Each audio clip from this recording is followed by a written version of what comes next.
Hello, on this second Sunday in the season of Lent. Sometimes when you're on YouTube or really any of those social media things and a video pops up and you watch it, and all of a sudden many other similar videos related to that or along the same theme start to also now appear on your, I guess they call it your feed here. I'm starting to sound like an old man here.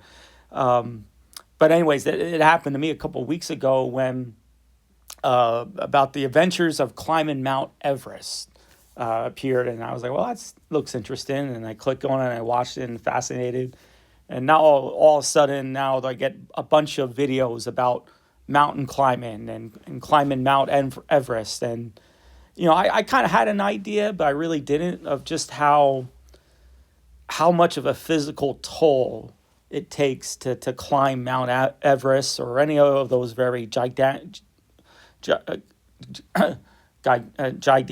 mountains, or really any sort of mountain climbing, but especially Everest, very dangerous, deadly. A lot of times people die climbing it. Usually it's on the way down, believe it or not. Very fascinating. And a lot of times they shouldn't have done it in the first place. Like, they were warned not to do it, whether it's bad weather or they don't have enough oxygen. You got to carry oxygen tanks when you climb Mount Everest. You won't be able to survive it without it.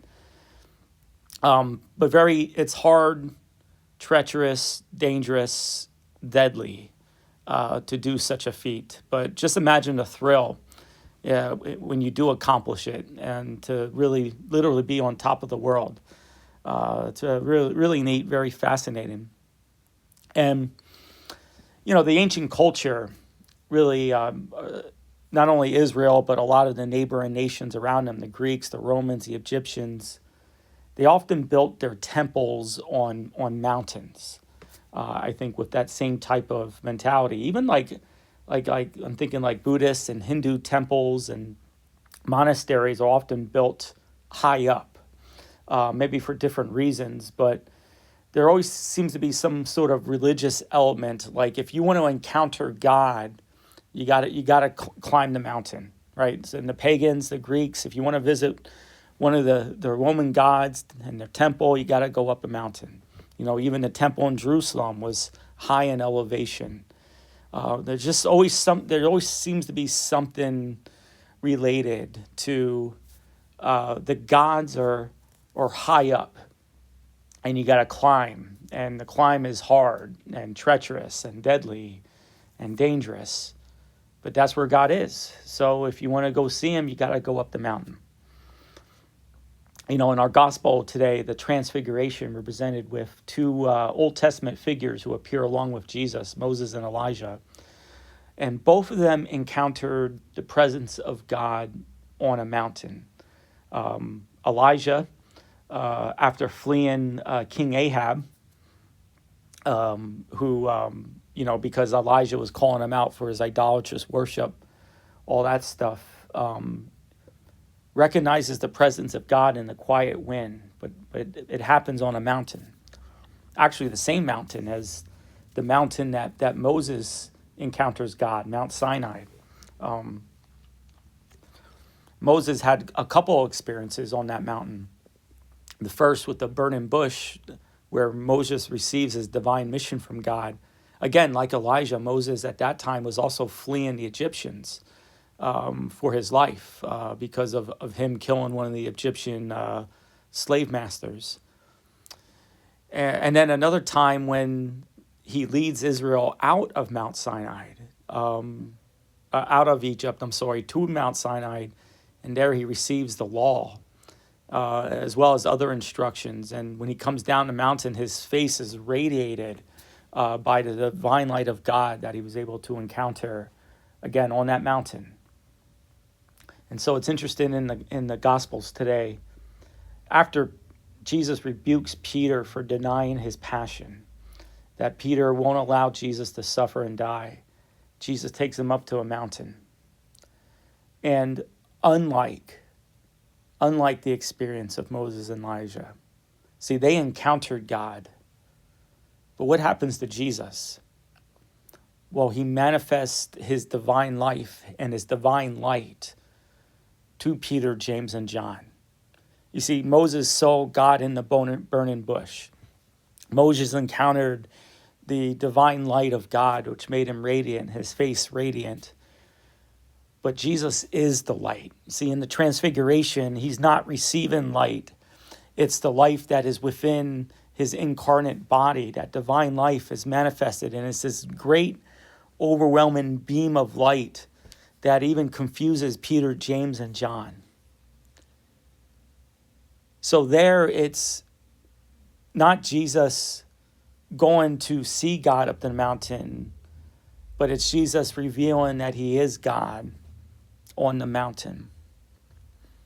Notice Peter's response to this magnificent event that's happening, that he wants to make a tent, right? So one of Moses' instructions at Mount Sinai was to construct the tabernacle, to construct a tent where God would be contained, his presence would be contained inside that tent, and that tent would travel with the Israelites through the wilderness into the promised land. And so it's kind of funny that Peter would request that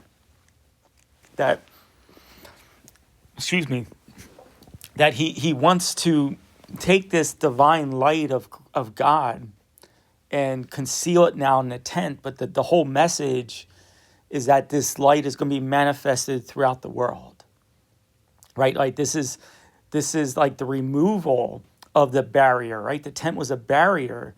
The people couldn't go in the tent, okay? Only Moses could go in that tent. Maybe the high priest could go in that tent, but everyone else couldn't get into that tent, okay? It was a barrier. Again, a barrier that was set up from the beginning with Adam and Eve when they were kicked out of the garden. Okay, it's like the garden, that tent in the Old Testament is the garden that moves with the people, but they still couldn't access it. And so now what makes Peter's request so irrelevant and strange is that there is no more need for a tent. And that God in Jesus Christ is now coming down out of the mountain and into the world. You see, both Moses and Elijah, when they return, when they descend down the mountain, they enter once again into chaos, right? Moses goes back to Egypt to confront Pharaoh. And then when he visits it again, he goes down, and what are they doing? They're worshiping the golden calf, okay, into the chaos in the world. In the Gospels, when Jesus and the three descend the mountain, what do they encounter? They encounter the disciples fighting with each other because they're not able to exorcise a demon out of this young man. God comes and descends the mountain, no more tent, and enters into the chaos of the world to bring order into the world again. And so, another thought that I had in this descent is that really Jesus is going to descend down the mountain. And he's going to descend and descend and descend and descend to the grave, right? Like he's going to go all the way down. He's going to go all the way down to where we need to be saved, all the way down to where the chaos is, and that is the chaos, the reign of death, right? And the darkness of death. He's going to go all the way down to rescue us. That's how far he's going to go. He's going to go all the way down to the depths of the grave. He's going to enter into the grave, and he's going to rise out of the grave, and he's going to take us with him. Right, this is our God, all right? And this is the beauty of this great transfiguration event. God is removing the tent, and he's descending down the mountain. No longer do we have to travel up a hill. No wonder do we have to go through that dangerous, tiresome, burdensome, deadly course to go high up with the lack of oxygen and trouble breathing and lightheadedness. We don't have to go up. God has come down. He's come all the way down to the depths of our own graves to rescue us, to save us, and to bring us new life. May God bless you.